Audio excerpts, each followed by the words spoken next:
বাসতে চাই।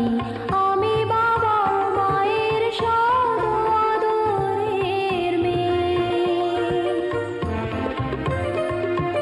যদি চার দেয়ালের মাঝে কাটে সারা জীবন, তাহলে থাকবো শুধু বোঝা হয়ে।